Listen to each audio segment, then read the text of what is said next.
Yo! Bonjour! Comment ça va? Désolé pour les 23 minutes d'attente. J'avais des trucs à régler d'urgence que j'avais pas prévus. Et donc me voici, comment ça va? Je suis crevé. Oui, en fait, je pense que je vais enregistrer cette réponse et en faire une commande. Comme ça, j'aurai plus besoin de la dire. En vrai, en vrai, je devrais faire ça, hein. Ouais, mes cheveux qui font. Voilà. Mes cheveux, comme d'habitude, ils font ce qu'ils veulent, hein. Écoutez, voilà. Faites pas trop attention, ils sont là, mais hein, voilà. Bref, comment ça va? Et ouais, moi, tout le temps, à chaque fois que je lance un stream, la première chose que je dis, c'est bonjour, je suis fatigué. Donc, en vrai, je devrais en faire une réponse automatique, hein. Je pense que ça marcherait pas mal. Je suis pas satisfait de mes cheveux, ça m'énerve. J'ai une tête de gland, là, ça me saoule. Je sais pas pourquoi il part comme ça, là. Tu vas où? Reviens.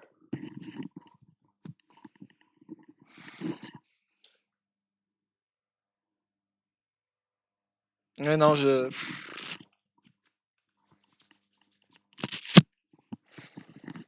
que je retourne chez le coiffeur, là, mais faut sortir de chez moi, genre. Ah, non, hein. Là, je compte bien estiver pendant un bon mois et demi, là.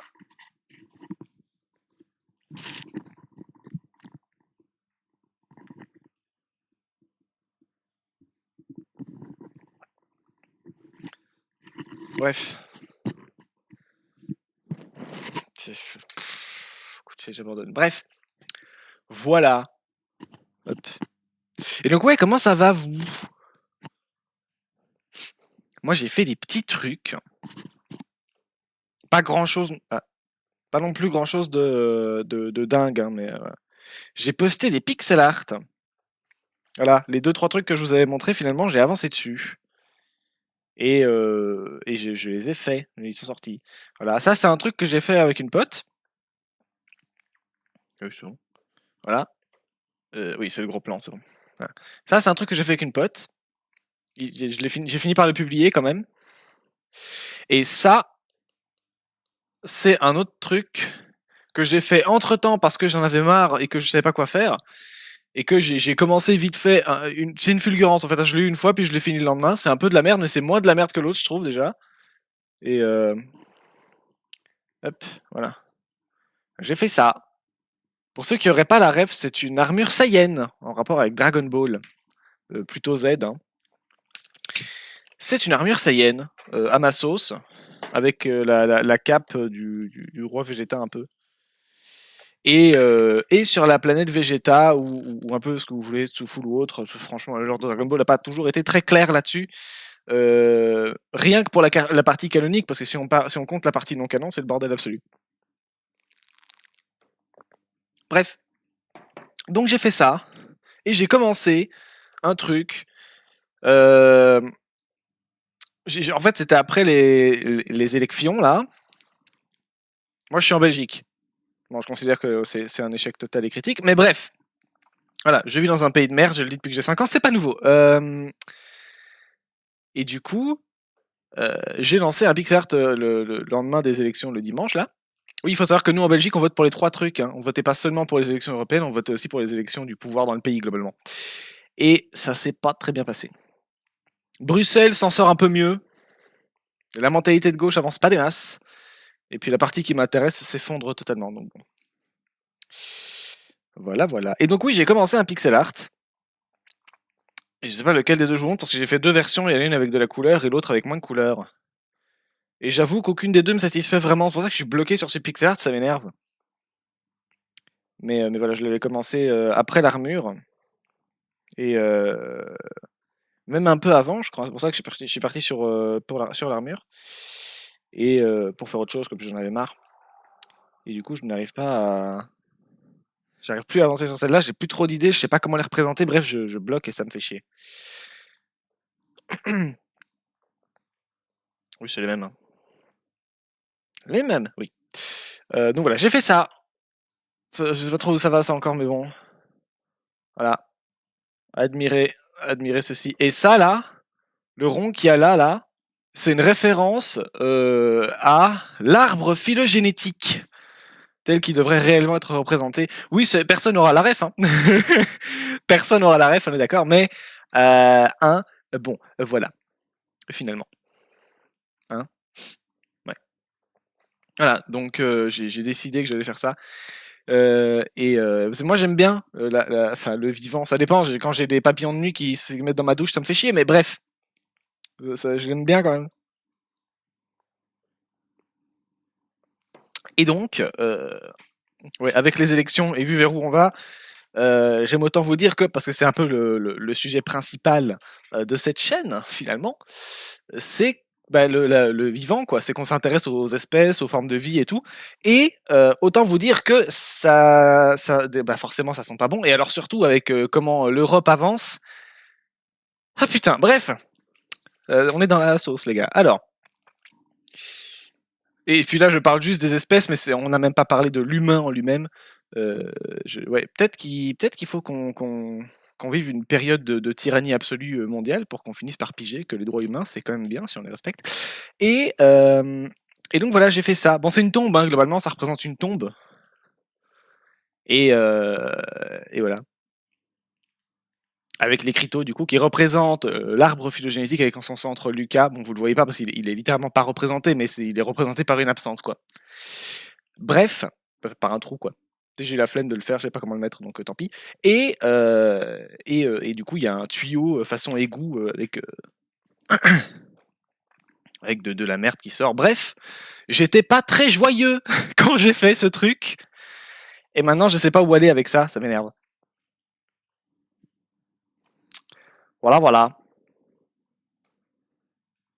Sinon, je vous ai refait les règles parce que j'ai eu tendance ces derniers temps. Parce qu'on va dire, c'est partie des trucs qui me fatiguent beaucoup. Je suis très fatigué pour tout le temps. J'ai assez peu d'énergie. Et le moindre truc me la pompe considérablement. Donc, et tout le temps, merde. Et il faut de la flotte partout. Et du coup, les couillons qui s'invitent sur mon chat pour me dire des conneries qui m'arrangent pas, là, non, j'ai pas d'énergie pour ça. Donc, voilà. Sauf que ban quelqu'un, psychologiquement parlant, c'est compliqué. Et du coup, moi, ça me crève. Voilà, tout me crève. Donc, j'ai décidé. Bah non, là, avec ce qui vient de se passer en France, je ferai pas la blague. J'ai décidé que j'en avais marre. Voilà. Donc, je vais essayer d'être un peu plus strict. Voilà. Globalement, si vous êtes quelqu'un de sympathique qui respecte les gens, vous n'aurez pas de soucis. Hein. Parlez tout ce que vous voulez dans le chat. Mais lisez les règles, en fait, tout simplement. Hein. C'est pas bien compliqué. Je demande rien de plus que le respect. Voilà. Franchement, si vous trouvez que les règles vous paraissent what the fuck, c'est que vous avez un petit problème quand même. Elles ne seront pas discutées. Voilà. J'en parle une fois, comme ça j'en parle plus. Mais voilà, sachez que ce seront les règles pour parler ici et que si vous ne les respectez pas, vous serez banni. Peu importe le pourquoi du comment du sujet de la phrase, j'en ai rien à secouer. Voilà, vous serez ban automatiquement si vous faites une connerie qui me plaît pas en rapport avec les règles. Maintenant, en fait, je dis ça, mais les règles, on peut carrément les lire. Hein.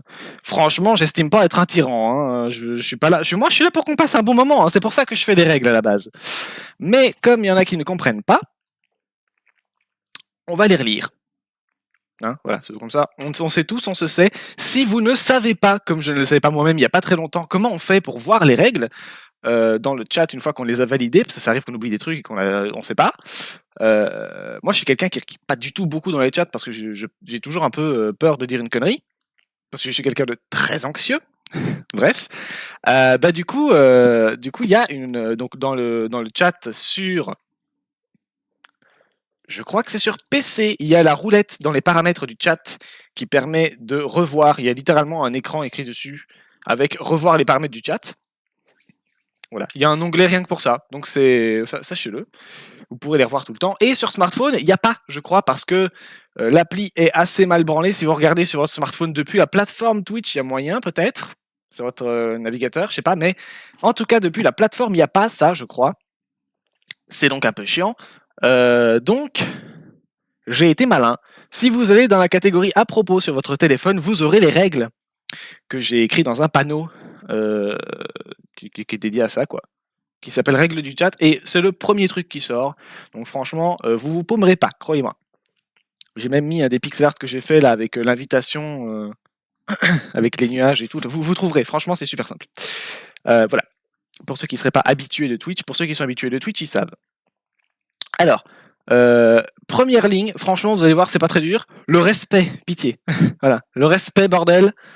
C'est la première phrase. Je pense que j'en demande pas trop là. Ça va. Pour certains, ça peut paraître assez abstrait. Je vous invite à réfléchir dans ce cas-là à ce que vous allez écrire quand vous comptez écrire dans mon chat. Mais normalement, c'est une base que les gens devraient avoir. Par exemple, m'insulter, c'est pas exactement du respect. Voilà.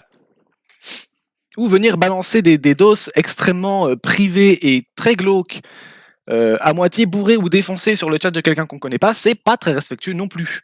Voilà, par exemple. Ah oui, misogynie, racisme, homophobie, transphobie, c'est ciao. Éviter d'être con, c'est fort peu agréable. Voilà. Je pense être clair. Là, il y a des mots quand même, donc bon, pitié. Tout manque de respect d'une quelconque forme, que ce soit insulter, se moquer de l'apparence ou de l'identité des autres, c'est ban, je ne vous veux pas chez moi. Voilà. Franchement, si vous voulez rire des gens, faites-le tout seul chez vous. Franchement, j'ai pas envie de participer à ça. Voilà. Si vous voulez avoir des discussions profondes sur quand même les jeunes, je m'en fous. Franchement, je suis pas là pour ça. Voilà. Vous voulez l'aval des proches dans votre entourage, allez trouver vos potes. Je suis pas votre pote. Moi, je suis quelqu'un de sympa qui ouvre sa porte ou sa fenêtre ou ce que vous voulez pour que vous passiez voir de temps en temps. Et j'aime bien. Ça peut donner des moments très sympas. Il y a eu des moments qui étaient très sympas sur mes lives. Moi, j'ai bien aimé. Sinon, je streamerais pas en fait. Mais les cons, je peux plus quoi. Vraiment, ça me fatigue trop. Donc voilà. Soyez pas glauque s'il vous plaît et pas trop familier non plus. Je vous ai dit, je suis pas votre pote. Voilà, on se connaît pas. Et même si on se connaît, calmez-vous quoi. Alors, les gars, soyez pas glauque. Voilà, genre le mec complètement défoncé qui est venu me raconter la fois où il s'est fait enculer par un kangourou. Non, voilà. Et vraiment, soyez pas trop familier. Je vous rappelle qu'on n'est pas potes. Voilà. Pitié. Évitez le hors-sujet. Ça, il y en a qui ont eu beaucoup tendance à le faire ces temps-ci. Si je parle d'un truc et que vous venez m'imposer de parler d'autre chose, c'est non. Voilà, vous pouvez dire, tiens, au fait, je sais pas, et proposer un sujet, mais si j'ai pas envie, bah j'ai pas envie, et si ça vous dérange, bah c'est votre problème, voilà. Encore une fois, vous êtes dans mon salon, vous n'êtes pas chez vous. Voilà. Donc si j'ai pas envie de parler d'un truc, bah ça me regarde, c'est tout. Et si je parle de quelque chose et que vous venez vous inviter pour faire de la pub pour votre chaîne ou pour dire que vous aimeriez bien qu'on parle d'autre chose à la place, et ben tant pis pour vous, vous serez ban. Et puis définitivement parce que j'ai pas la patience. Voilà, je l'ai plus là. Voilà. Et pour conclure ce petit moment super chiant, passez un bon moment en fait. Voilà, on dirait pas là comme ça que j'ai envie, mais si. Ces règles-là sont là uniquement pour qu'on s'entende bien en fait. Voilà. Concrètement, imaginez mon stream comme se rencontrer dans la rue, vraiment, avec un étranger, et vous parlez de tout, un peu de tout et rien, essentiellement, là pour le coup, de sujets que j'amène ici, donc pourquoi pas des espèces, ou même de tout et de rien quand je joue à des jeux vidéo, ça me dérange pas, hein, mais voilà. S'il vous plaît, respectez-moi, quoi. Je demande pas plus que ça. Si c'est pour vous moquer des gens, foutez le camp. Vous n'êtes pas les bienvenus ici, tout simplement. Là, je sais pas dans quelle langue il faut le dire. Je l'ai mis dans les règles, des règles que j'ai pas arrêté de changer. Je l'ai verbalisé, visiblement pas assez bien, donc je le répète. Voilà. Hein. Si vous êtes là pour vous moquer des gens, foutez le camp. Restez pas là, vraiment. Vous n'êtes pas à votre place ici. Voilà. Voilà, tout simplement. Qu'est-ce que tu veux que je dise de plus? En fait, c'est dingue de devoir en arriver à le verbaliser de cette façon-là, mais voilà. Pour toute autre personne qui se sentirait capable de me respecter, de me parler poliment, voilà, finalement rester là, hein. On va bien s'entendre, ça va être chouette. J'en ai qui viennent sur mes lives de temps en temps, avec qui on s'entend super bien, il y a aucun souci. Mais putain, voilà quoi, c'est les gens me fatiguent. Personnellement, déjà, à titre personnel, les gens me fatiguent beaucoup. Alors les cons, ça va 5 minutes, quoi. Bref, voilà. J'en ai parlé une fois, je n'en parlerai plus. Si vous ne savez pas où sont les règles du chat et que vous avez un doute, elles sont sur ma page Twitch. Très facile à trouver. Et si vous êtes sur PC, vous pourrez les faire apparaître chez vous dans les paramètres. Voilà. Moi, sur ce, pour les règles, je m'arrête là. Et puis, si vous dites une connerie qui me plaît pas, de toute façon, vous serez ban. Mais je banne pas les gens juste parce qu'ils disent des trucs qui me plaisent pas, quoi. Je banne les gens parce qu'ils se foutent de ma gueule ou qu'ils se foutent de la gueule des gens, quoi. C'est tout. Voilà. C'est pas plus compliqué que ça. Comme ça, c'est dit. Bref. Donc voilà. J'ai refait les règles. J'ai fait un petit panneau avec mon pixel art. D'ailleurs, je vais vous montrer lequel c'est. C'est celui-là. Hop. S'il veut bien. Hop là. Voilà, c'est celui-ci. Et ouais, voilà. Donc ici sur ma chaîne, qu'est-ce qu'on fait? Bah, ça dépend. En vrai, on parle d'un peu tout. On parle d'un peu tout. Ça nous arrive de jouer à des jeux vidéo, mais essentiellement, ce qu'on fait, c'est qu'on parle d'espèces. C'est-à-dire que je demande au chat s'il n'a pas des idées d'espèces dont il veut parler. Et on en parle, quoi. Voilà, je sais pas comment dire autrement.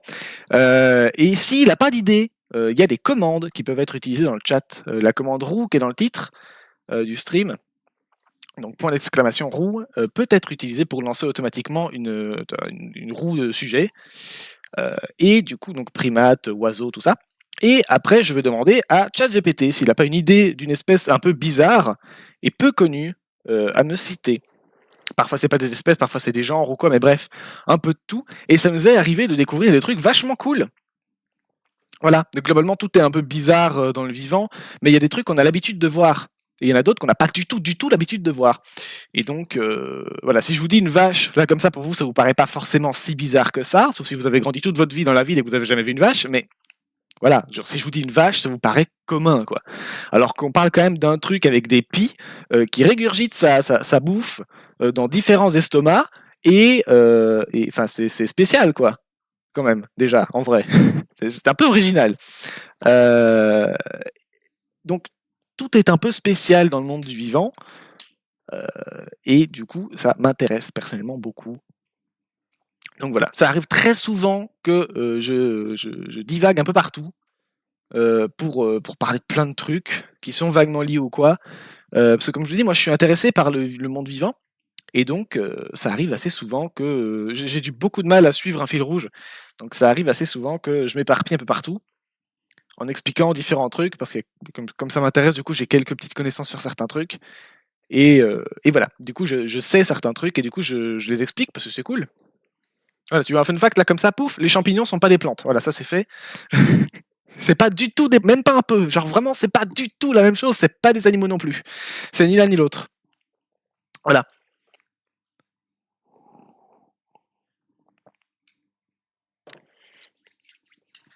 Donc voilà, et des fun facts un peu comme ça, j'en ai plein. Genre les éléphants marchent sur la pointe des pieds. Alors vous le voyez pas, hein, mais ils marchent pas du tout sur la plante. Ils marchent pas à plat en fait. Hein. Voilà, mais vous pouvez pas le voir vous de l'extérieur parce que ils ont des espèces de sacs de gras ou de je sais plus quoi, de chair ou autre sous la patte, on va dire, qui fait que il marche comme ça, quoi. Il marche comme ça. Mais en fait, là, partout, là, il y a un genre de coussin. Du coup, en fait, ils sont totalement sur la pointe des pieds. Et par exemple, les chats font ça. C'est pour ça qu'on dit que les chats, comme les éléphants, sont digitigrades. Digital, marchent sur la pointe des pieds.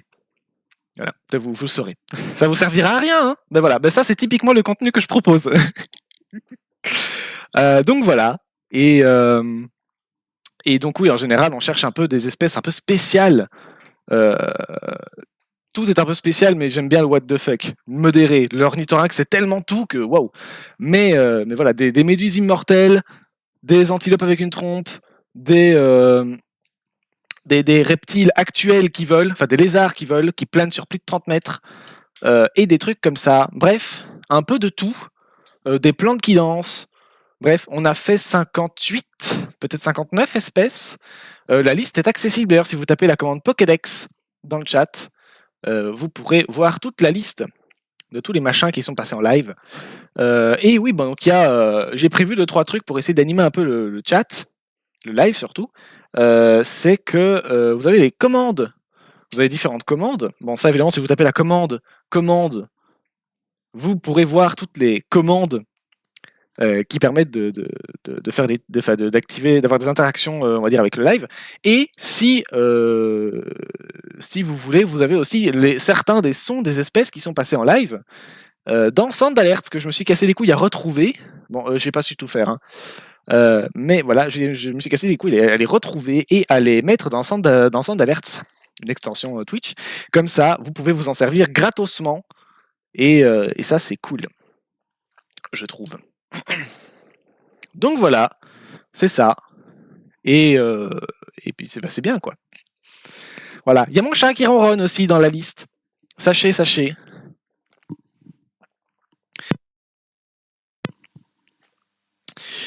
Donc voilà, ces temps-ci, je tousse beaucoup parce que le pollen, la joie. Oui, j'aime bien la nature, mais j'aime moins quand elle me casse les couilles comme ça.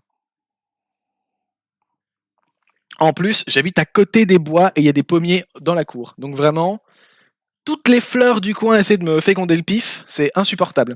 J'ai été me chercher mes trucs là, antihistamiques. Et sauf que ça marche, mais pas tout le temps. Donc c'est un peu casse-couille, n'est-ce pas?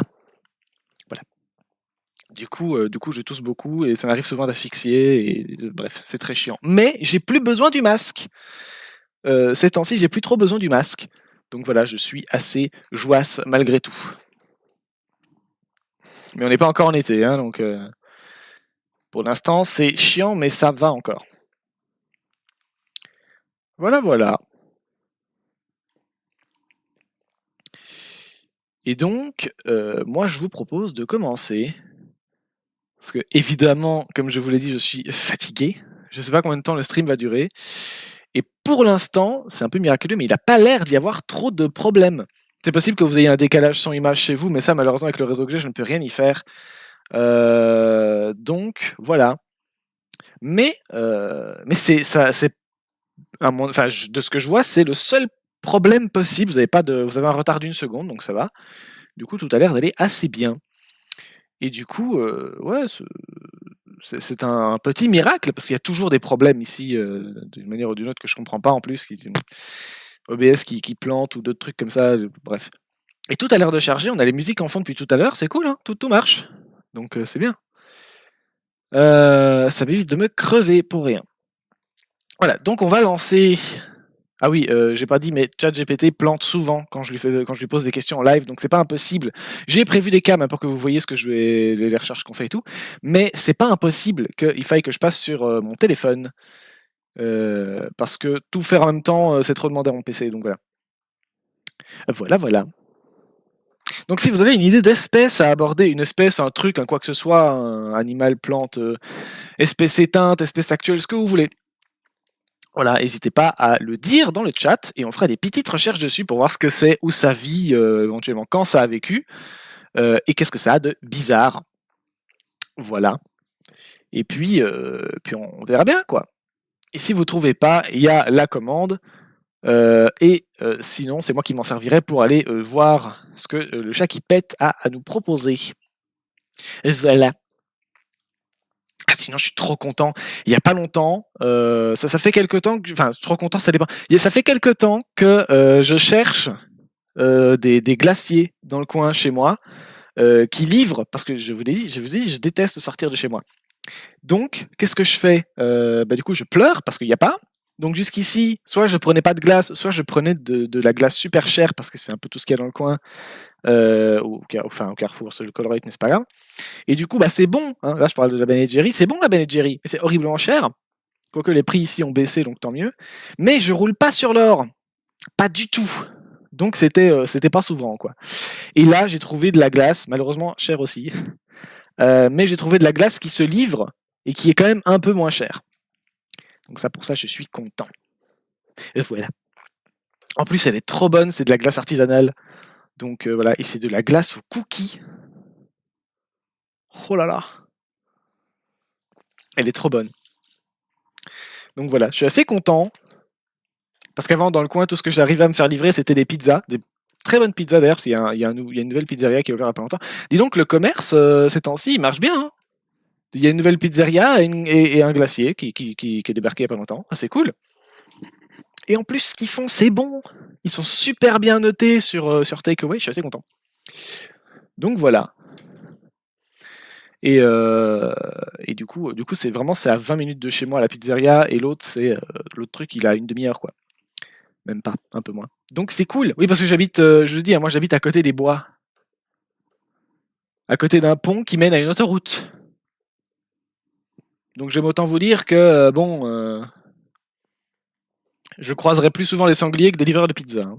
C'est pas une blague. Donc bon, voilà.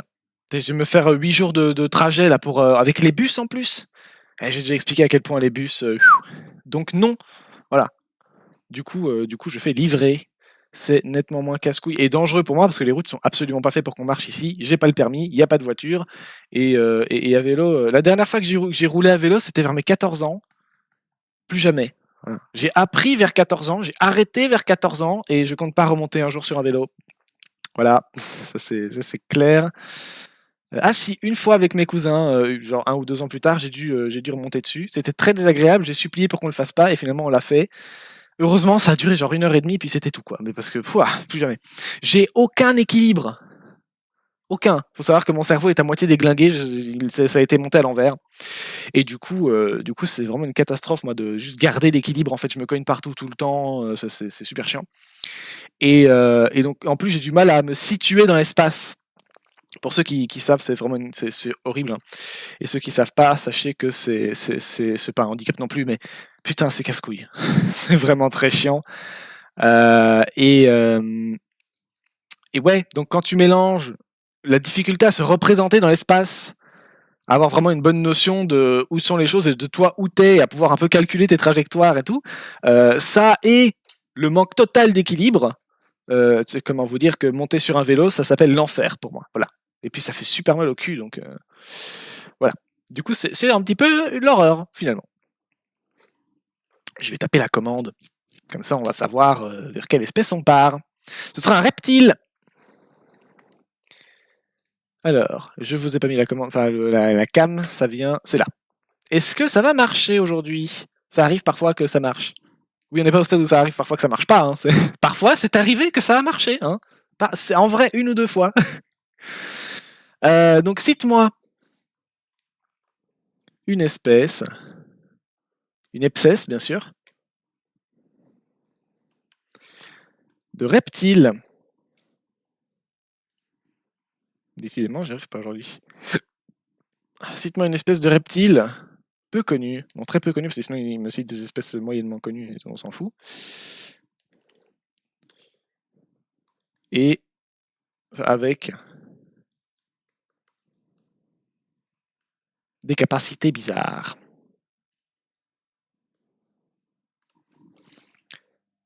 Tiens, j'ai pas fait gaffe, mais la musique c'est quoi? Non, c'est bon, on est toujours dans la playlist. Tout va bien.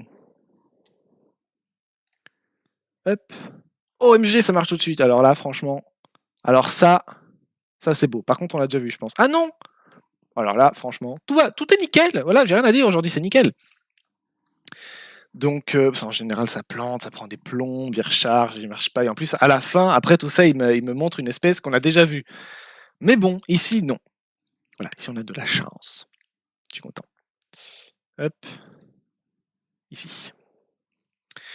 Donc, une espèce de reptile très peu connue avec des capacités étranges est le gecko des phasmes, Uroplatus fantasticus. Également appelé gecko satanicus, satanique, à queue de feuilles. Le gecko satanique, quoi. D'accord, ok. Ce reptile originaire de Madagascar possède plusieurs caractéristiques cheloues. Le camouflage, son apparence imite les feuilles mortes avec une coloration et une texture qui rendent ce gecko presque invisible dans son habitat naturel. Sa queue large et aplatie ressemble particulièrement à une feuille sèche, ce qui lui permet de se fondre parfaitement dans les feuilles mortes du sol forestier. La queue régénérative, oui, ils font souvent ça les reptiles. Souvent, ils ont un système qui leur permet de couper la queue ou que la queue se détache ou que c'est une zone fragile. Bref, en gros, ils peuvent perdre leur queue et la régènent après. C'est souvent une stratégie de survie, comme ça fait le prédateur se jette surtout sur la queue, et puis après le truc il peut se barrer vivant, quoi. Et il régène la queue plus tard. Comme d'autres geckos, Uroplatus fantasticus peut perdre et régénérer sa queue en cas de danger. Ce mécanisme de défense lui permet de distraire les prédateurs et de s'échapper. Et la capacité de mimétisme. En plus de son camouflage, le gecko peut adopter des postures spécifiques qui renforcent son mimétisme avec les feuilles mortes, comme rester immobile ou se suspendre la tête en bas des branches, en bas sur des branches. Et c'est pour ça que le gecko satanique a queue de feuilles est unique et parfaitement adapté à son environnement forestier. Le gecko satanique a queue de feuilles. Il y a un problème de traduction quelque part, je pense. Dans la base de données, je sais pas comment il s'est démerdé, mais bon. En tout cas, on a le nom latin, et ça c'est bien, parce qu'il n'y a rien de mieux pour trouver l'espèce qu'on cherche. Hop là. C'est toujours assez compliqué quand on vous donne des noms communs, quoi. Des noms vernaculaires, pour trouver réellement l'espèce qu'on cherche. Mais avec les noms latins, on sait d'office, parce que le latin, c'est la langue qu'on utilise dans l'arbre phylogénétique dont je parle au début. C'est l'arbre généalogique, mais version espèce, quoi. Et donc, ça permet tout de suite de... les appellations, c'est pas pour rien, quoi. On les appelle pas Jean-Claude selon comment on veut, quoi. On les appelle avec des noms très particuliers, selon les caractéristiques qu'ils ont, à quoi ils ressemblent et de qui ils descendent. Donc, c'est beaucoup plus facile avec un nom latin qui va contenir les caractéristiques et un genre précis, plutôt qu'avec un nom classique, quoi. Genre le gecko des montagnes, t'es gentil, mais voilà.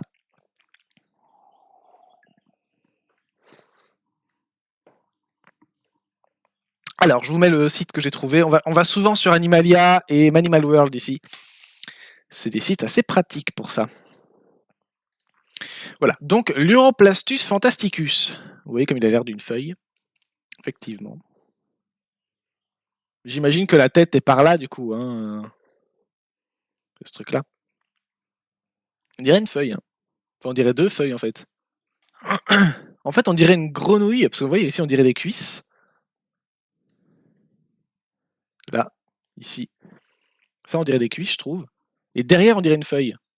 Bref. Alors, la durée de vie de ce truc, c'est 3 à 10 ans. Pour maximum 30 grammes, c'est pas lourd, hein, ça va. Et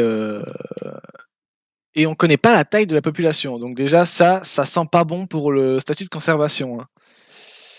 Souvent, quand on sait pas, soit on le classe pas, soit on le classe en préoccupation mineure, alors que c'est souvent bien pire que ça. Toutes les espèces sont menacées, évidemment. Et donc, ouais. Quand on sait pas, ça pue, hein. Ça craint. Et ça veut dire aussi qu'on n'a pas beaucoup d'informations sur l'espèce. Donc on ne sait pas grand-chose sur ni même comment la conserver si on voulait le faire, s'il y avait des plans qui étaient lancés pour favoriser la conservation de ce truc, pour la protéger, quoi. On ne saurait même pas parce qu'on n'a pas assez de données dessus. On ne sait pas trop comment ça marche. Alors, c'est un animal nocturne, carnivore. Donc nocturne, il vit la nuit. Carnivore, il bouffe de la viande. Insectivore, il bouffe des insectes. Arboricole, il vit dans les arbres. Prédateur, bon, ça vous l'avez. Pré-social, c'est plus compliqué que ce qu'on pourrait croire. J'irai voir après parce que je me rappelle jamais. Terrestre, donc il peut aussi vivre sur la terre ferme. Solitaire, il vit tout seul, donc pas en colonie, pas en groupe, quoi. Non migrateur, il bouge pas de chez lui. Il a son arbre à lui, il reste dedans. Comment ça, animaux effrayants? Qu'est-ce que tu racontes? Bon, si tu veux. Donc oui, la catégorie pré-sociale m'intéresse. Les animaux pré-sociaux. Oui, non mais d'accord, mais là, parfois il y a des explications dans leur truc, mais là il y en a pas. C'est un peu emmerdant. Allez, je vais chercher. Animal. Bon, c'est une catégorie de socialité, quoi. Hein.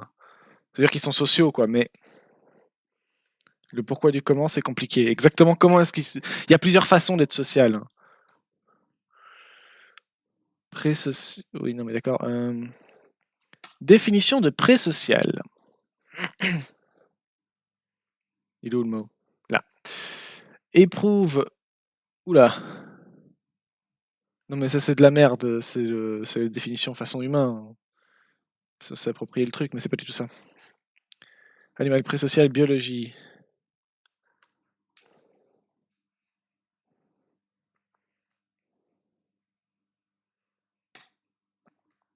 Alors, je pense avoir trouvé. Oui, j'ai E social, ça je connais. Subsocial.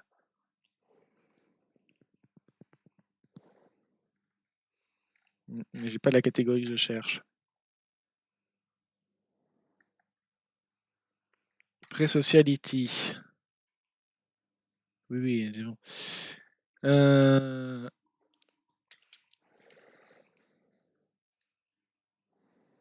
Moi, je vois, d'accord. It's a term which applies to animal behavior. Presocial animals have close family relationships. Attendez, je vais mettre ça parce que sinon ça va être compliqué. Voilà. Alors, je disais ici. C'est un truc qui définit la façon qu'ont les espèces de coexister. Les animaux présociaux ont ont des relations familiales assez importantes, on va dire. C'est plus que juste pour du sexe. Donc j'imagine qu'on pourrait dire que les guêpes, par exemple, sont des animaux présociaux, au moins. They do not form the extreme colonies of asocial insects such as ants. Bon, là on parle de fourmis. Bon. Donc c'est pas encore pareil que les fourmis, qui sont beaucoup plus extrêmes dans leur façon de créer des colonies. C'est pas à ce point-là, quoi. Mais c'est quand même plutôt des espèces qui vivent en groupe. Ce qui est bizarre, c'est que ça marche pas avec ce qu'on vient de dire sur le machin, et qui ont tendance à avoir des relations quand même assez qui sont très proches, quoi, de leur famille.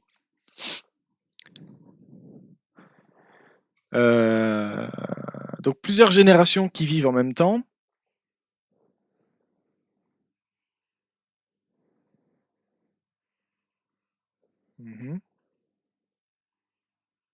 Ah bah voilà. Les loups, par exemple. Les loups qui vivent en groupe, des plus ou moins petits groupes, et qui se répartissent relativement les tâches, quoi. Voilà, on est plus sur des loups que sur des fourmis, par exemple, en termes d'aspect social, quoi. Voilà. Ça reste assez flou, mais on donne énormément de termes très compliqués et très techniques à des tas de trucs. Selon des très petites variantes. Il faut savoir que la phylogénie, la façon qu'on a de classer le vivant, même de manière générale, c'est un bordel monstre, et il n'y a rien vraiment qui est toujours très précis, quoi. C'est des mots très compliqués avec plein de variantes qui englobent énormément de trucs très techniques, mais qui au final, en fait, c'est tellement technique que ça s'applique vraiment jamais tout à fait au vivant, parce que le vivant fait plein de trucs différents pour des raisons différentes. En fait, il s'adapte. Donc voilà, le vivant n'a jamais qu'une seule façon de fonctionner. Ce serait pas logique. Donc de vouloir, c'est un peu la limite avec notre système de classement en tant qu'être humain, de vouloir tout classer dans des boîtes. Lui il fonctionne comme ça, lui il fonctionne comme ça. Non, parce qu'ils fonctionnent un peu chacun de la façon de l'autre. Donc voilà, on essaie de donner des termes pour classer un peu tout le truc, mais ça marche jamais vraiment, quoi. Il y a toujours un moment où ça finit par sortir un peu de la boîte. Et donc là, c'est un peu ça le problème, quoi. Donc on donne des tas de termes extrêmement précis et tout, mais et en plus, tout ça, c'est juste l'observation qu'on en fait, nous, avec notre point de vue, l'être humain. Autant dire que c'est pas exactement super précis, quoi. Ça donne l'impression que ça l'est, et effectivement, c'est bourré de caractéristiques très précises, mais en fait, c'est le bordel, hein. Je me rappelle une conversation que j'ai eue avec un de mes profs pendant mon année de bachelier de bio, où on avait tenté d'essayer de définir une relation altruiste, parce qu'il faut savoir que l'altruisme au sens biologique, bah déjà ça existe, hein, contrairement à l'altruisme au sens philosophique qui d'après moi n'existe pas. Donc donner en attendant rien en retour, ça n'existe pas. Même si vous pensez ne rien attendre en retour, c'est pas possible. Votre cerveau attend forcément espère quelque chose en faisant quoi que ce soit, en fait. Voilà.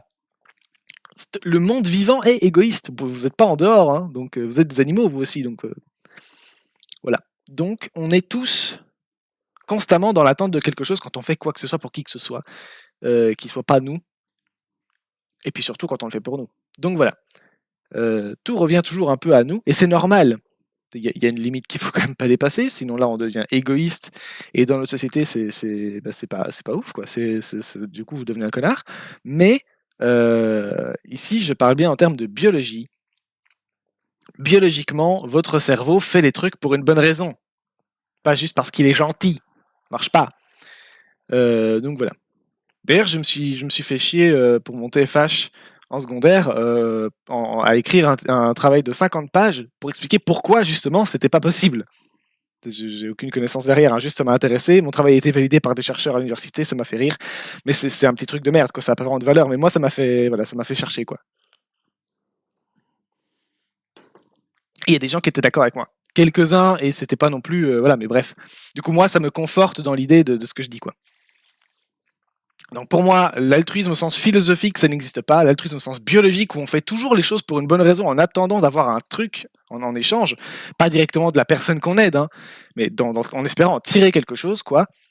Ça, pour moi, c'est un fait. Voilà. Quand vous aidez votre pote, vous aidez pas votre pote parce que vous aimez bien votre pote. Enfin, si, forcément, c'est le fond.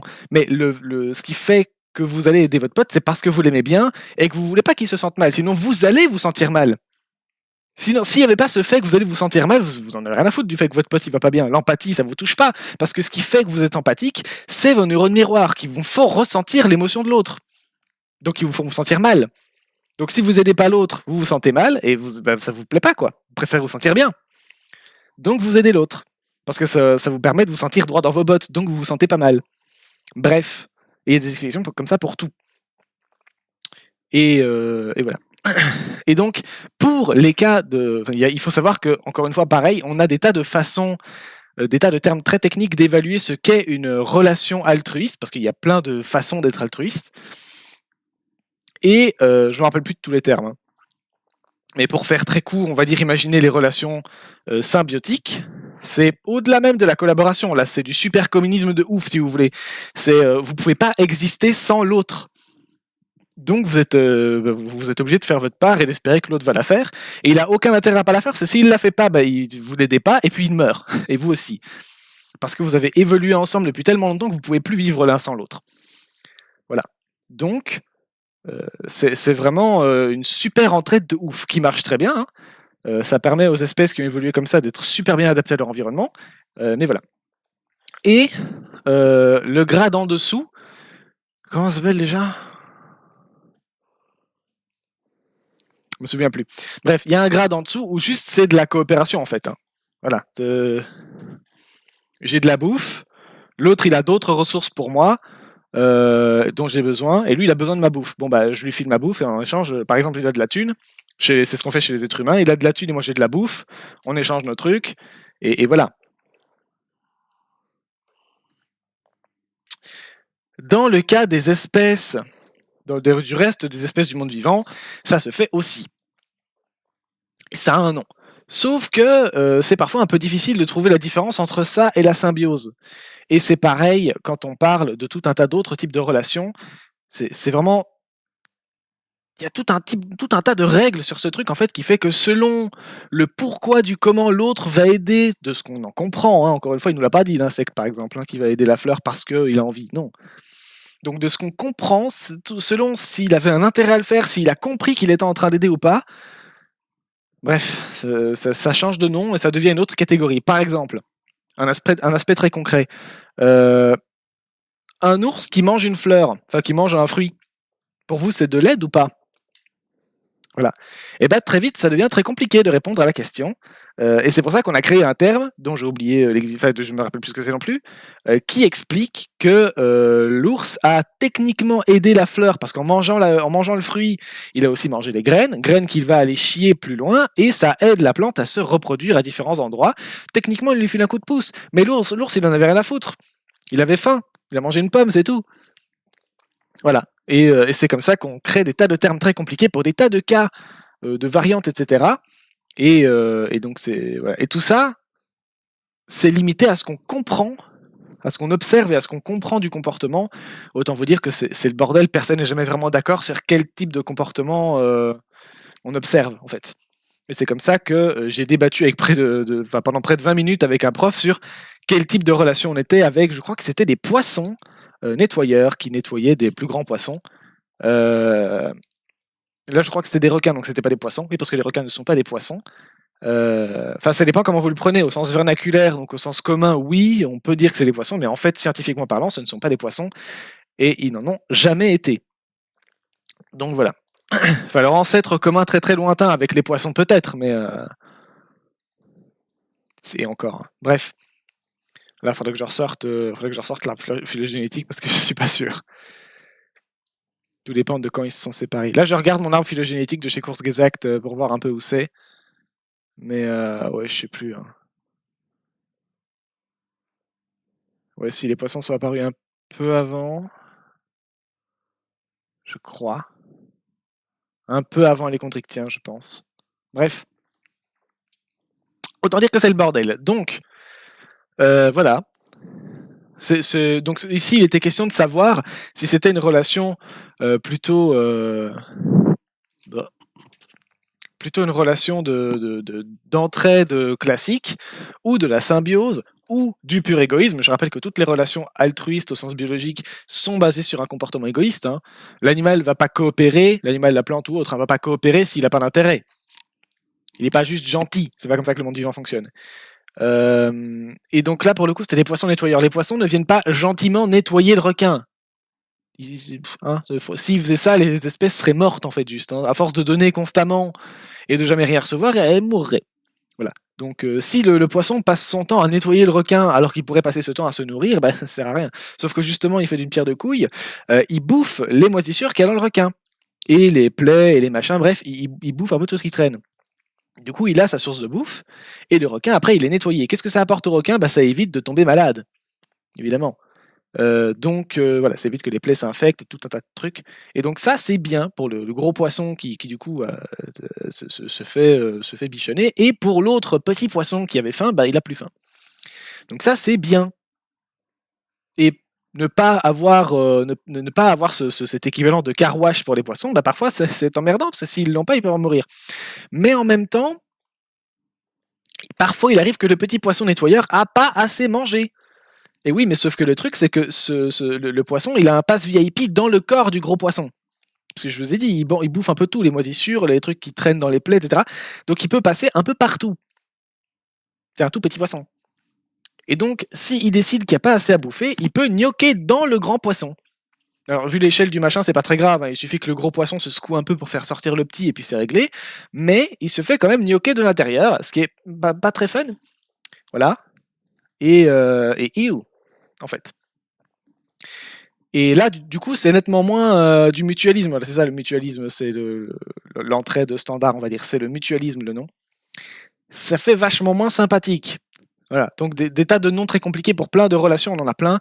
Et selon ce qu'on observe, selon ce qu'on comprend, et selon le changement de comportement de l'animal, ça devient un bordel monstre. Donc, voilà, on n'est jamais vraiment tout à fait d'accord, et du coup, avoir des tas de noms très compliqués, très détaillés, très précis sur comment le monde vivant réagit et interagit, c'est bien. Pour la théorie, quoi, pour avoir une idée de comment fonctionne le monde vivant, mais c'est impératif de comprendre que c'est de la couille aussi, je trouve. De comprendre que c'était des termes qui nous aidaient à comprendre un peu comment fonctionne le monde vivant, mais il faut, pour bien comprendre comment ça fonctionne, ou avoir une idée un peu plus claire de comment ça fonctionne, comprendre que notre système de classement pue la merde. Parce que le but même du système de classement, c'est de classer les choses dans des compartiments différents selon leur type de fonctionnement, selon la moindre variante. Sauf qu'ils ont tendance à faire un peu tout et n'importe quoi en même temps. Donc, on peut pas faire ça. On peut pas juste créer des boîtes différentes quand toutes les boîtes communiquent entre elles. Donc, bon. Donc, c'est sympathique l'idée de créer des mots très compliqués, mais pour réellement comprendre comment fonctionne le monde vivant, il faut non seulement comprendre ces termes, mais surtout, enfin, c'est pas impératif de les comprendre, je pense, mais c'est quand même important, enfin, c'est utile, quoi, d'avoir une idée un peu de qu'est-ce qu'on a, enfin, ça fait partie du classement que l'être humain a trouvé dessus, quoi, donc c'est quand même sympathique de voir un peu comment ça marche, comment on a compris que ça marchait, mais il faut surtout comprendre que tout ça, c'est trop compliqué, que ça peut pas ça peut pas marcher, on peut pas arranger le monde vivant dans des boîtes bien précises, donc voilà. Si on veut vraiment comprendre comment le monde vivant fonctionne, il faut accepter qu'on puisse pas le comprendre entièrement, et certainement pas d'une façon aussi précise et détaillée qu'avec le système de classement qu'on utilise.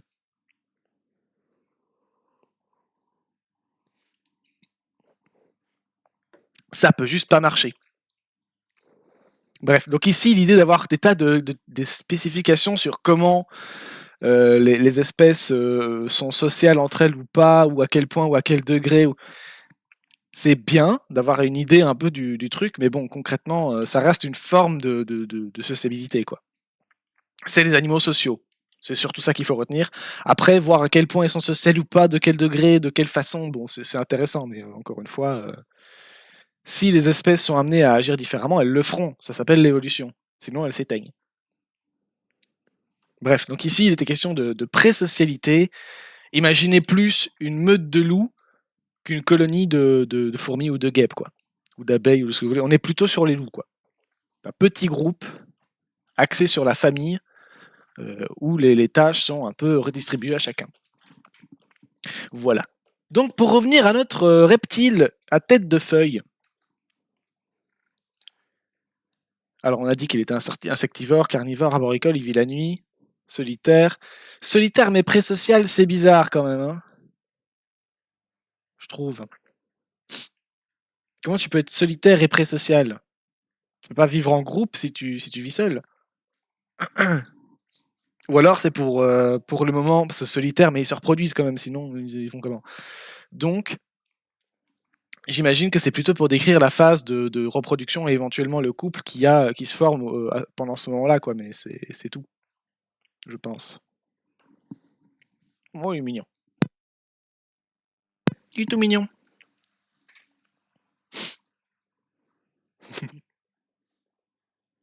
Donc voilà. Et ça, du coup, c'est le Satanicus.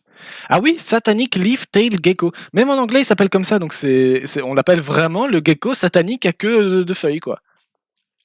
Je me suis dit que c'était une erreur de trad, mais non, non, c'est totalement ça. Et pourquoi satanique? Qui s'est dit, qui a regardé cette bouille et s'est dit, Satan. C'est Satan, ça se voit, c'est obligé. Il y a un truc que j'ai peut-être pas compris.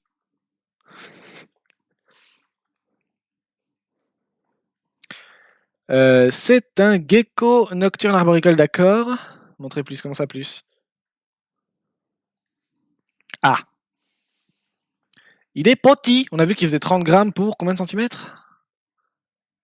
Pour 90 mm. C'est tout petit. C'est un gecko, machin, relativement petit, à l'apparence de feuilles d'arbre avec des nervures apparentes. Pour les couleurs, on trouve des feuilles sèches. La queue a une forme de feuille. Reproduisant même des cannelures sur le pourtour. Bref, il ressemble vraiment très très fort à une feuille. La tête est relativement massive avec des gros yeux. Une sorte de crête en pointe au-dessus des yeux leur donne un regard très particulier, d'où son nom courant anglais, Satanic Leaf Tail Gecko, ce qui signifie gecko satanique à queue en feuille. Putain, qu'est-ce qu'ils ont fumé, quoi? Les mâles présentent un renflement, donc ça s'appelle le dimorphisme sexuel, c'est quand on a une différence anatomique entre les mâles et les femelles qui se situe pas au niveau des parties génitales, bien sûr. Voilà. J'ai déjà souvent donné l'exemple, mais par exemple, chez les piafs, le mâle aura un bec rouge et chez la femelle, le bec sera jaune, par exemple. Voilà. Ici, les mâles présentent un renflement de chaque côté à la base de la queue, le logement des hémipénis. Je ne sais pas exactement ce que c'est, mais j'ai une petite idée. Hein. Attends, les pénis sont dans la queue? Cette phrase est très bizarre. Ils ont deux queues? Un renflement de chaque côté à la base de la queue, logement des hémipénis. J'irai pas taper ce que c'est, hémipénis, hein. Pas en live. Et puis pas avec la cam, là. Hein. La flemme de tout rechanger, là. Saviou, en Afrique subsaharienne, à Madagascar, dans des forêts tropicales humides. Il se fait passer pour des feuilles, donc c'est pas étonnant. Donc sur le monde, il est là. La petite tache rouge, là, c'est lui. Et je vous rappelle que malgré la toute petite place qu'il prend dans le monde, on n'a pas trop d'informations sur la taille de la population. Et parmi toute cette petite tache rouge là, ça c'est tout le machin encadré en rouge, parmi tout ça, il est ici. Voilà. Et on a malgré tout pas trop d'idée de la taille de la population. Autant vous dire que ça pue violent pour le statut de conservation de ce machin. Bon, bah, il vit dans des forêts, à climat tropical, ça on se doute.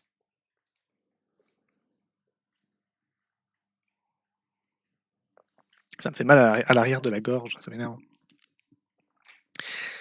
C'est un arboricole, donc il vit dans les arbres, qui ne s'aventure que rarement au sol. En général, c'est pour bouffer. Ce sont des nocturnes stricts, donc ils vivent vraiment juste la nuit, ce qui est bien, parce pour nous, parce qu'en général, les espèces qui passent ici, souvent elles savent pas trop, hein. Ça arrive qu'elles soient nocturnes ou diurnes, qui vivent le jour, mais ça arrive souvent qu'on ait des espèces crépusculaires. Ils savent pas, voilà, en gros. Souvent, quand ils rajoutent crépusculaire, ça me donne un peu l'impression que c'est parce qu'ils savent pas trop, quoi. Normalement, c'est la nuit, mais on les a déjà vus un peu le jour aussi, du coup, on sait pas. C'est vraiment des espèces qui savent pas se décider, quoi. Crépusculaire, c'est de la tombée du jour, de la tombée de la nuit au lever du jour, je crois. À partir du crépuscule, quoi. Donc du coup, en gros, c'est un peu l'entre-deux, entre le jour et la nuit. Et du coup, c'est vraiment une carte joker, quoi. Tu sais pas, il est crépusculaire. Tu l'as vu un peu dans les deux moments, il est crépusculaire. Voilà. Du coup, on a eu pas mal d'espèces qui étaient comme ça, et c'était un peu chiant. Là, c'est vraiment juste un nocturne, tu l'observeras pas le jour. Ou alors éventuellement en captivité, parce que ça arrive que leur comportement change quand ils sont retenus en captivité, donc dans des zoos ou quoi. Mais ici, a priori, c'est pas le cas. Ce sont des nocturnes stricts qui restent immobiles sur leurs branches durant la journée et comptent plus sur leur camouflage que leur déplacement pour leur sécurité. Ils sont capables de se déplacer par bonds rapides et peuvent s'accrocher à toutes les surfaces grâce au CETA, c'était, je sais pas, de leurs doigts. C'est une espèce de colle, je crois, de surface adhésive qu'ils ont sur les pattes. D'ailleurs, on a essayé d'en faire de la colle. Et ça a plus ou moins marché, il me semble. Quand je dis on, je veux dire les humains, hein, pas spécialement moi. Mais c'est expliqué dans le bouquin que j'ai là, ici. Hop. Super bouquin, lisez-le. Pas compliqué, très cool. Hop. Ici, là. Voilà. Très cool ce bouquin, lisez-le, il est bien. D'Emmanuel Puy-Débat. Il est très cool ce bouquin.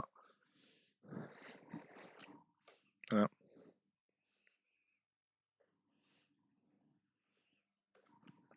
Et il parle de plein de petits trucs. Ça parle de la...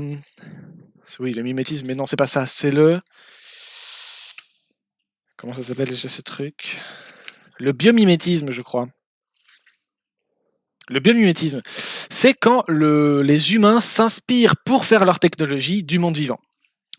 Voilà, par exemple, le Shinkansen au Japon, le train le train à grande vitesse, le métro, le truc là, le plus rapide du monde, il me semble, et également un truc super silencieux, ce qui est bizarre quand on sait qu'il va super vite parce qu'il y a des frottements de l'air qui font du bruit. Bref, ce truc est super rapide et c'est parce que on s'est inspiré du bec du martin pêcheur. Voilà. Ce qui fait que le truc en question a une forme très allongée. L'avant du train a une forme très allongée et très affinée. Et c'est pour ça. Alors, la colle des geckos. Où est-ce que j'ai vu ça?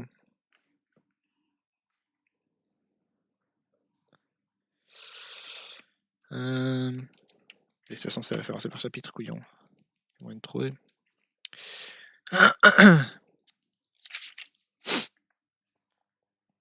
Donc voilà, ça parle essentiellement du biomimétisme et de comment on s'adapte, enfin comment on s'inspire du vivant pour recréer nos technologies. Et ça va dans plein de domaines différents et ça l'explique avec plein d'exemples très parlants. Ça, c'est très cool. Mieux se déplacer au sol et dans l'air, voler, marcher, rouler, naviguer, se battre, se protéger, araignée spongiaire, pomme de pin, insectes, algues. Lézard et vers pour l'école inédite, page 51. Ça doit être ça. Hein. Il est là. Quand Chardon et Gecko inspirent des adhésifs. Voilà des inspirations plus logiques, plus intuitives. Commençons par une découverte qui date de 1941. Un ingénieur électricien suisse, Georges de Mestral, se promène en montagne. En rentrant, il constate que son pantalon et son chien sont remplis de fruits de bardane. Donc ça, c'est les machins qui vous collent. Ça, c'est les espèces de plantes avec des crochets là qui vous... C'est les plaques madame, je crois. C'est les trucs qu'on se met tous quand on est gosse là, sur les fringues des autres, c'est très chiant. Bref. Voilà, c'est des plantes qui collent très fort, et du coup ça colle quoi. Voilà. Et il me semble aussi que c'est un peu toxique et que ça colle facilement dans les poils des chiens. Je me trompe peut-être. Voilà, ces espèces de touffes, je sais plus si c'est blanc ou brun. Bref, faites gaffe quand vous sortez vos chiens, c'est dangereux. Les observant en microscope, ces ingénieurs vont rapidement comprendre comment ces inflorescences se sont accrochées. Les fleurs de cette plante possèdent d'un côté des petits crochets déformables et de l'autre des bouclettes. En collaboration avec un collègue ingénieur du textile, il fait breveter en 1948 un nouveau matériau industriel, le velcro, était alors né, parce que c'est un mélange de velours et de crochets. Appelé aujourd'hui familièrement scratch, donc ça c'est quand vous savez les chaussures à scratch, mais c'est du velcro. Et c'est inspiré du plaque madame du coup. Le système a connu de nombreuses améliorations et se compose de fixations mécaniques par crochet et boucles textiles. Les deux bandes de textile sont recouvertes chacune d'une texture différente afin de créer une liaison amovible au moment de la mise en contact. Outre ces plantes adhésives, vous avez déjà tous vu des geckos collés à une surface verticale, voire sur le plafond. Ils utilisent pour cela une technique bien particulière pour adhérer à ces parois, technique que l'on essaye de copier depuis longtemps. C'est désormais chose faite. Sous les pattes de ces petits reptiles, des millions de petits poils créent des liaisons permettant d'adhérer de manière optimale au support, un peu comme les araignées. De plus, lorsque les geckos se déplacent, les poils de leurs pattes se tordent et génèrent une réduction des forces de friction qui leur permettent de marcher, voire de courir sans que l'adhésion soit une contrainte, c'est-à-dire sans qu'elle ne les empêche de décoller la patte. Et on est déjà en gros plan, je vais vous le montrer. Hop. Voilà le gecko et sa patoune. Là.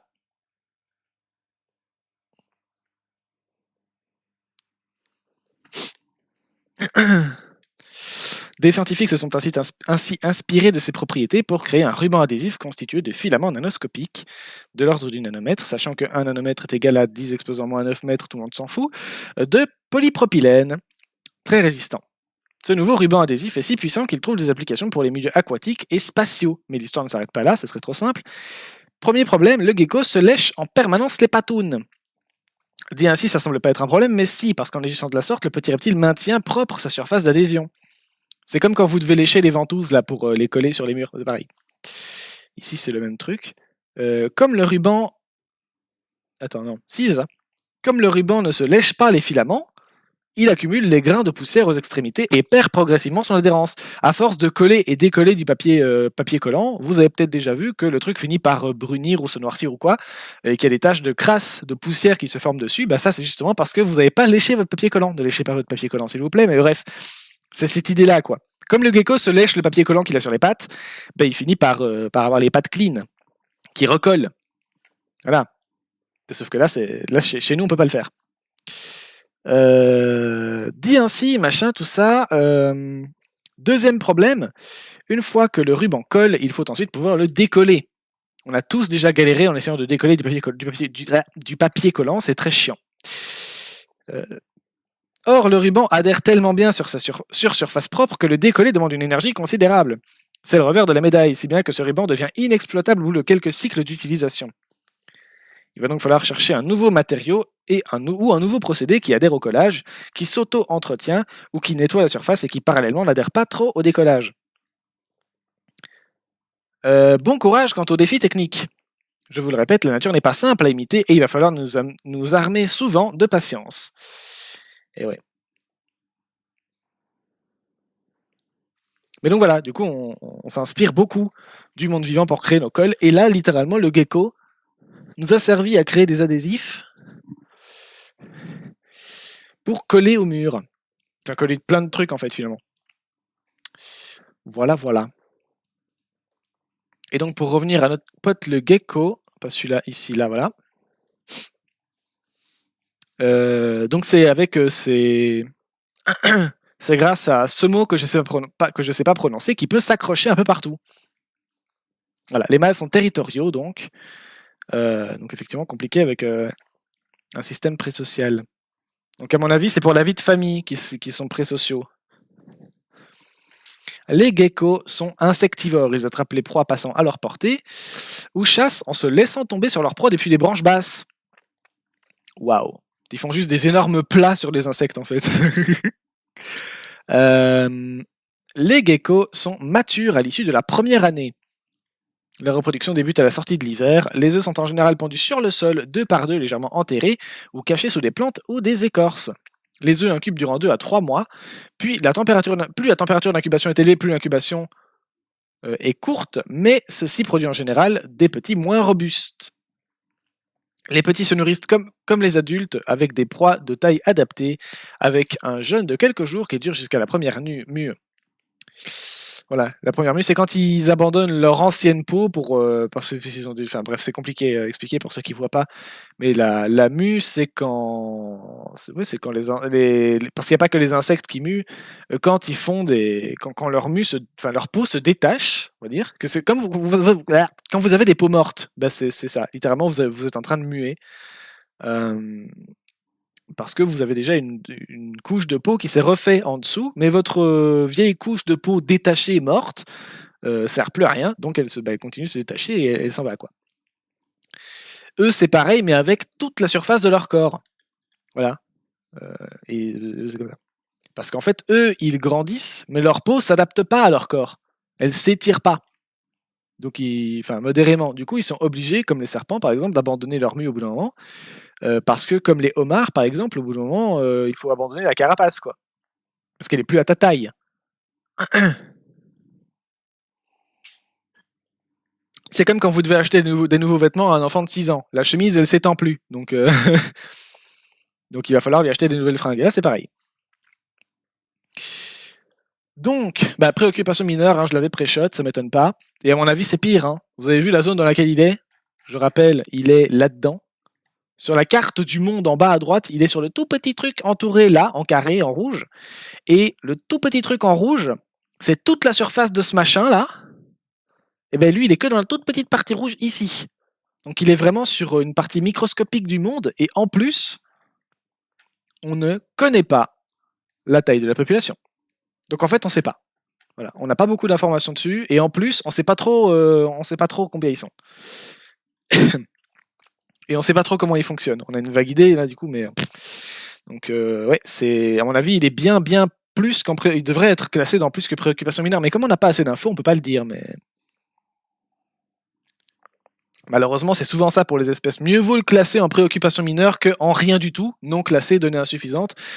Parce que souvent on s'imagine que comme il n'est pas classé dans l'échelle, c'est pas grave. Mais en fait non, si on n'a pas d'information, ça veut pas dire qu'il n'est pas en danger, ça veut pas dire qu'il n'est pas menacé, ça veut pas dire qu'il n'est pas en voie d'extinction. Ça veut juste dire qu'on sait pas. Mais bref, et du coup les gens ont tendance à imaginer que tant qu'il n'est pas sur l'échelle, tout va bien. Mais non, en fait, l'échelle c'est un moyen sûr de savoir où il en est, alors que ne pas avoir d'information, c'est pire. En fait, on ne sait rien. On ne sait pas où en est l'espèce, et si ça se trouve, elle s'éteint dans 3 jours, quoi. Bon, j'exagère quand je dis 3 jours, mais vous voyez où je veux en venir, quoi. Donc c'est un petit peu casse-couille, finalement. Voilà. Bah déjà, on a bien avancé avec ce site-là, hein. C'est cool, on sait plein de trucs. Qu'est-ce qui manque?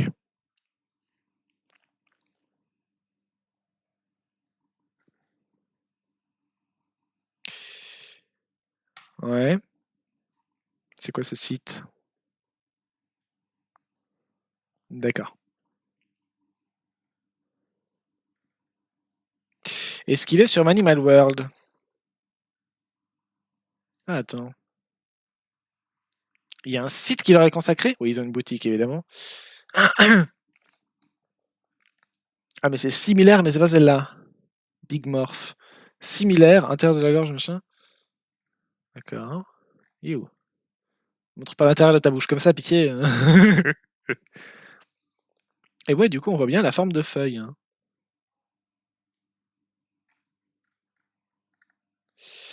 D'accord. Bon, Manimal World alors. Est-ce qu'ils l'ont Tu me demandes, hein.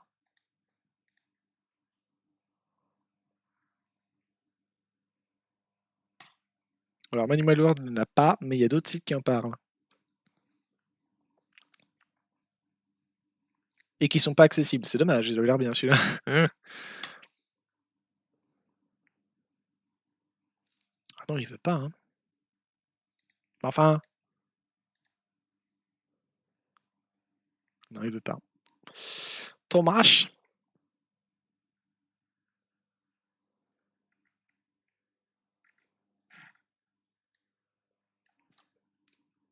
Qu'est-ce qui nous manquerait encore à savoir là? Hop. Non, si. Donc, le camouflage, la queue régénérative, oui, il faudrait ça je sais, mais il faudrait revoir ça quand même.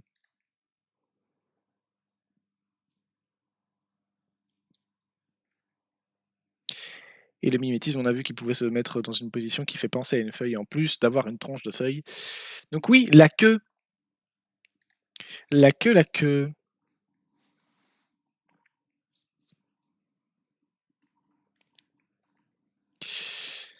Euh...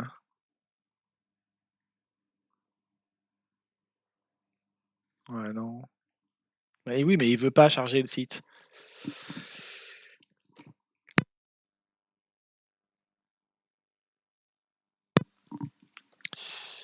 Hmm.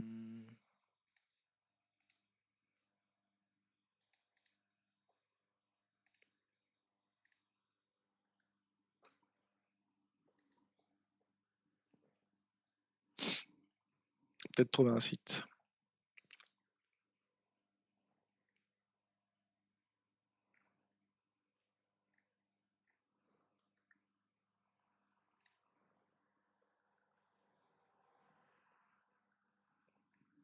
Alors, le gecko satanique à queue de feuille, oui. Un lézard insolite à maître du camouflage. Il est maître dans l'art du camouflage. L'Uroplastus fantasticus, autrement appelé le gecko satanique à queue de feuille en raison de ses crêtes en pointe et de la forme de sa queue, est un curieux lézard endémique de Madagascar. Il ne vit que là-bas. C'est ça que ça veut dire endémique, c'est qu'on le trouve exclusivement que là-bas. Mesurant une quinzaine de centimètres, le gecko satanique, une quinzaine, oui c'est parce qu'on avait vu, hein, a la particularité d'avoir le corps tordu et de pouvoir changer de couleur pour se camoufler, ainsi que d'adopter l'aspect d'une feuille d'arbre. Idéal pour échapper à ses nombreux prédateurs comme les oiseaux ou les serpents, mais également capturer ses proies, qui sont des grillons, des araignées, des escargots, etc. Aujourd'hui, la survie de ce reptile dépend de la préservation de son écosystème, grandement menacé par la déforestation. La joie. Lézard ou feuille, ce gecko satanique est passé maître dans l'art du camouflage.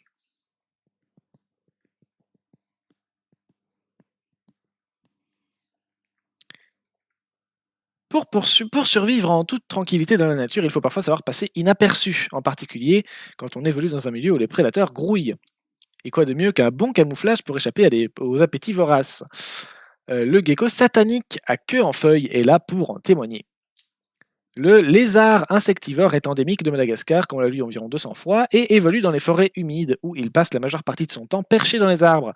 Avec ses 10 cm de long à peine, queue comprise, personne n'est d'accord, et ses moins de 10 grammes, l'animal fait figure de poids-plume. Et ce snack facile, sinon j'y arrive pas aujourd'hui, et de snack facile pour les oiseaux, rats ou serpents qui partagent son milieu. Mais Europlatus fantasticus a développé une stratégie des plus efficaces pour leur échapper. En plus de ne s'activer que la nuit, bon il vit que la nuit quoi, il est exclusivement nocturne, le reptile arbore un remarquable camouflage. La ressemblance parfaite avec une feuille morte. Tous les geckos du genre Uroplatus présentent une coloration qui leur permet de se fondre dans l'environnement. Le gecko satanique, lui, a cependant érigé son mimétisme au rang d'art. Son corps entier ressemble à une feuille, les corps dont les couleurs changent en fonction des spécimens. Elles peuvent aller de l'orange au marron en passant par le jaune et le beige. Mais la teinte la plus répandue est le brun tacheté de petits pois noirs. Elle permet à la bête de ressembler de façon bluffante à une feuille morte. Loin de se contenter d'une simple couleur pour donner le change, le corps du gecko va jusqu'à reproduire les nervures et est prolongé d'une queue plate qui imite parfaitement l'apparence d'une feuille morte. Voilà. Lorsqu'un prédateur est dans les parages, le reptile n'hésite pas à s'aplatir pour se fondre encore davantage dans son milieu. Il peut même volontairement se séparer de sa queue pour parfaire l'illusion. Ce camouflage très réussi n'a pas échappé au zoologiste belge, yes, Georges Albert Boulanger, qui a décrit pour la première fois l'espèce en 1888. C'est d'ailleurs cette particularité qui a inspiré son nom latin, Fantasticus, qui signifie imaginaire, irréel. Pour le côté satanique, en revanche, c'est plutôt vers les yeux de la bête qu'il faut regarder. C'est vrai qu'il a des yeux un peu de Sauron, là. Ils sont en effet surmontés de petites crêtes dressées qui rappellent des cornes, d'où son nom en anglais, le Satanic Leaf-Tail Gecko. Regardez comme il est terrifiant. Le mimétisme n'est pas qu'une arme bien précieuse pour échapper aux prédateurs, elle permet aussi aux carnivores de chasser les proies en toute discrétion, en plus de ses pattes adhésives qui l'aident à crapahuter à travers la végétation et se tenir en équilibre. C'est malheureusement une espèce en déclin. Il s'agit malheureusement d'un reptile à la situation fragile. Comme pour de nombreuses espèces endémiques, des études ont montré qu'il ne pouvait évoluer que dans un environnement très spécifique et qu'il était vulnérable au changement et à la perte de son milieu naturel. Si l'Union internationale pour la conservation de la nature classe l'espèce dans la catégorie préoccupation mineure, elle juge que sa population est en déclin constant. Youpi! Il y a grosse joie.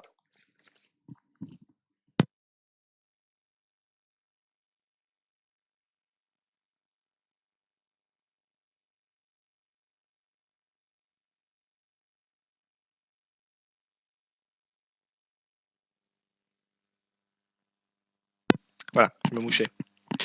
Donc, hop. Des études montrent qu'il... Oui, d'accord. Elle juge donc que sa population est en déclin constant. Parmi les menaces figure donc la dégradation de l'habitat et la déforestation, qui exercent une pression constante sur la biodiversité de Madagascar. En décembre 2019, une étude adressait un bilan inquiétant pour les forêts de l'île Rouge. Depuis les années 50, Madagascar aurait perdu 44% de sa couverture forestière. Les auteurs ont estimé que si la déforestation continue au rythme actuel, l'habitat des lémuriens, autres espèces endémiques de l'île, pourrait chuter de 81% d'ici 50 piges. Voilà. Néanmoins, le gecko satanique est également mis en danger par le trafic d'animaux de compagnie. Son apparence insolite a fait de lui une espèce populaire en captivité. Et les collectes illégales de spécimens sauvages perdurent pour alimenter la demande. En 2004, la WWF a même classé le reptile parmi les 10 espèces les plus convoitées. Depuis Uroplatus fantasticus a été intégré dans l'annexe 2 de la Convention sur le commerce international des espèces de faune et de flore sauvages menacées d'extinction. Son commerce est donc autorisé, mais soumis à des permis. Bon, les gens sont cons, hein, écoute. Voilà.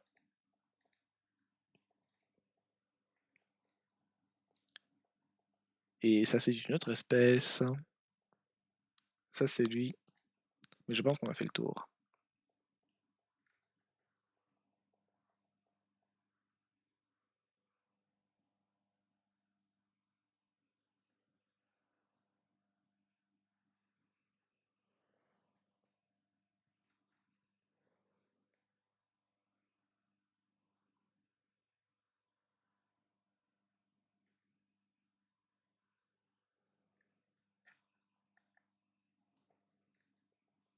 Ok, ouais, bon, bah, donc on a fait le tour.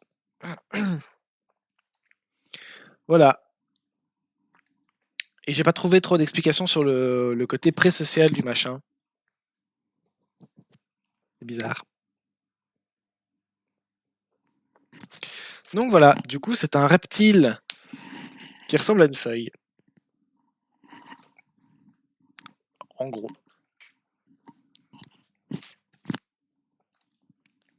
Voilà. J'avoue que je suis éclaté, donc je sais pas si j'ai vraiment la force d'en faire une deuxième, là.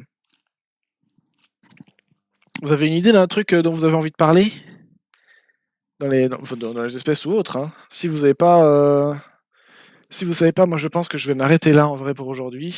Je vais essayer de peut-être streamer demain.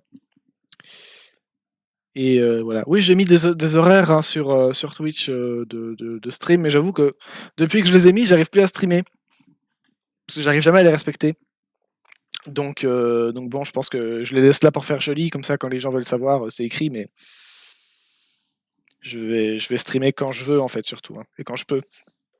Ce sera beaucoup plus simple.